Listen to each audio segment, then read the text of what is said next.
A nutritionist's thoughts on Ozempic, what you need to know. So I'm sure most of you have heard about this miracle weight loss drug called Ozempic that's all over the news and media right now, or has been for the past few months. As a nutritionist, I definitely have some thoughts about this, which I'm gonna share with you in this video. The good, the bad, the ugly. Here we go. First of all, what is Ozempic? Ozempic is the brand name for semaglutide, which is an injectable medication used to treat type 2 diabetes and now is also being used as a drug to treat obesity known as Wegovy. And it belongs to a class of drugs called glucagon-like peptide 1 receptor agonists. But how does Ozempic work? So Ozempic works by mimicking the actions of a hormone that is naturally present in our body, so the glucagon-like peptide 1, so GLP-1, and what it does, it's going to stimulate the receptors of GLP-1 in the pancreas, and that is going to stimulate insulin secretion, and insulin is the hormone that enables your sugar that you consume to get into your cells. And it's also going to reduce glucagon, and so glucagon is also a hormone in the pancreas that enables the glycogen that you have stored to break down into glucose in your liver. So it's going to reduce that, and it's also going to slow down gastric emptying. And these effects help lower blood sugar levels and also help promote satiety. And so you can see how this can be useful for people with type 2 diabetes and also with like a side effect in like weight loss because your appetite is reduced. And so when it comes to just the weight loss aspect, Ozempic will enable you to actually feel your fullness, because a lot of people say that they are unable to feel full, and thanks to Ozempic, again, it will just increase satiety because your gastric emptying will be very much slowed. And so if your stomach is fuller, you're also less likely to have a bunch of different cravings, and you're more likely to be just more in control of your food choices in general. What are the benefits of Ozempic? Just a little reminder that you can find all of the services I offer on my website, and that's going to be the first link in the description. You can check out things that are paid, like my nutrition coaching sessions or my courses, but there's also a ton of free material, from webinars to ebooks to checklists to challenges, so make sure to check that out. The first benefit of the drug, probably the most important one, why I was here in the first place, is that it improves glycemic control. And if you look at people with type 2 diabetes, Ozempic has shown to be effective in reducing the glycated hemoglobin, which is a marker of average blood sugar over time. The drug also has cardiovascular benefits, and research has shown that it just decreases the risk for cardiovascular events over time. This is not my area of expertise, so I'm not going to comment on it too much. But now we can get into weight loss. Studies have indicated that Ozempic can lead to modest weight loss because of its ability to suppress appetite and to slow gastric emptying. And for people who don't have like correctly functioning pathways involving glucagon-like peptide 1, then Ozempic can help kind of balance that out. Some patients on the drug have described this just incredible feeling of being able to eat and then feel full and not to obsess over food and to stop like craving whatever food they see, and being able to eat more like standard sized portions without this constant drive to eat. So this can absolutely be so relieving and life-changing for people who are constantly trying to battle their desire to eat all the time and who are trying to build healthier eating habits, but it doesn't seem to be working for them. So there are benefits, but when it comes to weight loss, it's never this easy. So it's important to also look at the downsides of this drug, and it comes with a fair share of them. The downsides of Ozempic. So aside from the injection that can be inconvenient or uncomfortable for a lot of people, there are also many side effects from this drug. Things like nausea, vomiting, diarrhea, constipation,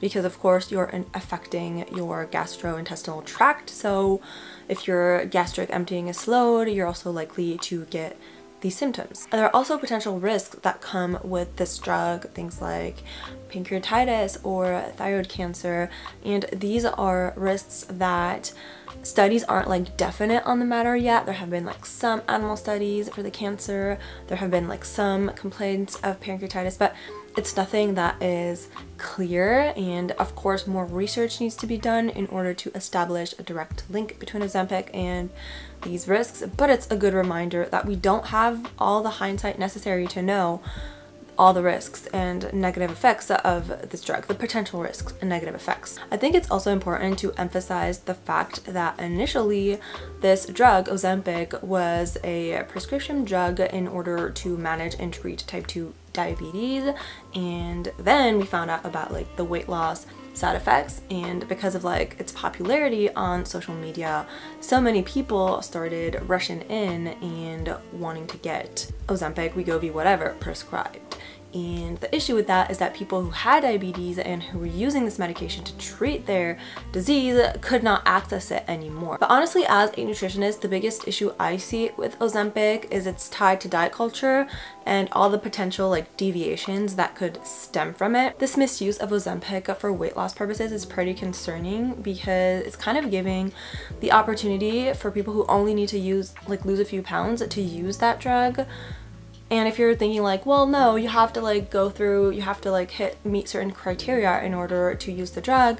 No, it's simpler than you think, and we're going to talk about that later on. And the fact that people are just using and abusing this drug to lose a little bit of weight shows that, first of all, people are underestimating the potential risks of the drug, and also people are underestimating the effect that having like a proper nutrition plan and exercise and a healthy relationship with food, like all the benefits of that are just being like totally swept under the rug. Like, oh, we're not going to do that anymore, we're just going to take this drug, and promoting this idea that Ozempic is just a magic pill for weight loss regardless of the risks. Like, we don't care about that.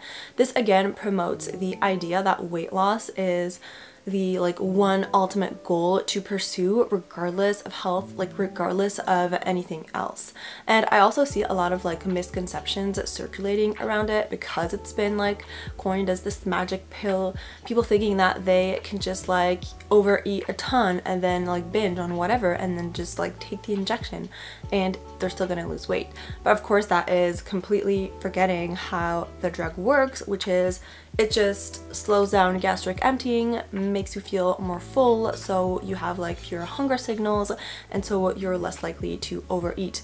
And that is what can lead to weight loss. That's it. There's no like magic fat burning, calorie burning thing at all. And so it's also super important to understand that this drug will not work for everybody who needs to lose weight, because if your weight loss issue is not linked to you having like an increased appetite and you not feeling full, then it's not going to work. Another issue with Ozempic that people just kind of seem to gloss over is that once you start taking it, you basically never stop.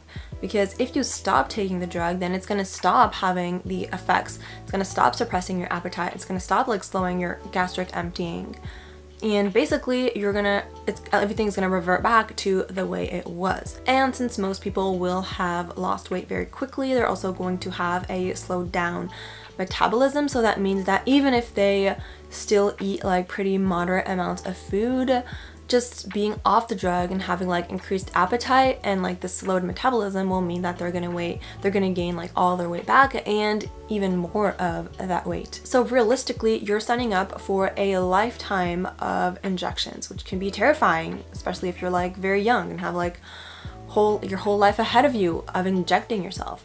And it's very important to understand that once you stop, the effects stop too, and potentially you gain all your weight back and then some. The drug also has a dosage limit, so you just kind of go like higher and higher and higher every time, but then once you hit the limit, let's say that you're not at like your goal weight, and let's say that you didn't lose the amount of weight that you wanted, well, too bad. You've hit the limit and now it's not going to go up, and what you can do is either keep on injecting yourself until you die and like maintain the weight, or stop and revert back to like your old weight. So it's really not an ideal situation in any case. So in most cases, I would say that it's still much better to focus on having a healthier lifestyle in general and building a healthier relationship with food and learning to eat healthy, balanced meals and still learning to treat yourself in moderation.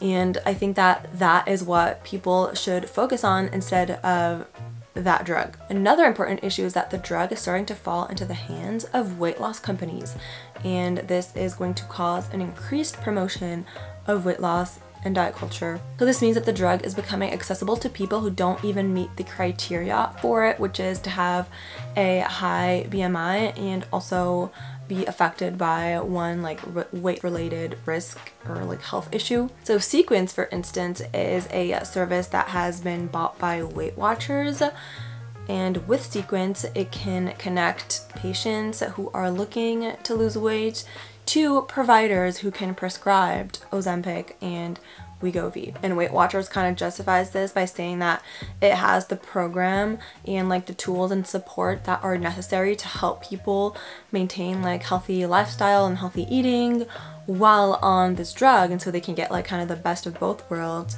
But what I'm seeing is that people who don't necessarily meet the criteria are going to get prescribed these drugs just because they want to lose a few pounds. Because I went on the website, and from what I can tell, all you have to do is fill out a form where you enter like your BMI, and it kind of asks about your like history with food and like eating disorders, but there's no verification, and it's a subscription of $99 a month. So let's be honest, Weight Watchers doesn't really have an incentive to like discriminate people and just be like, no, you can't do that, you're not heavy enough, because they would be losing money. I'm 100% sure that if you're like an influencer, celebrity, and you just want to lose a few pounds before a certain event, you can definitely get your hands on it pretty easily. And so this is just paving the way for more toxic, incredibly harmful diet culture, and we need to be very careful who is able to have access to these drugs. In short, while Ozempic may provide benefits for the management of type 2 diabetes and weight loss,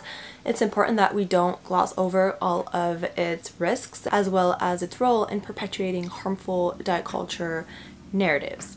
So these were my thoughts on Ozempic as a nutritionist, and now I'd love to hear what you think about it. That's it for this video. Thank you so much for watching. If you enjoyed it, don't forget to like it and subscribe, and see you on my next one.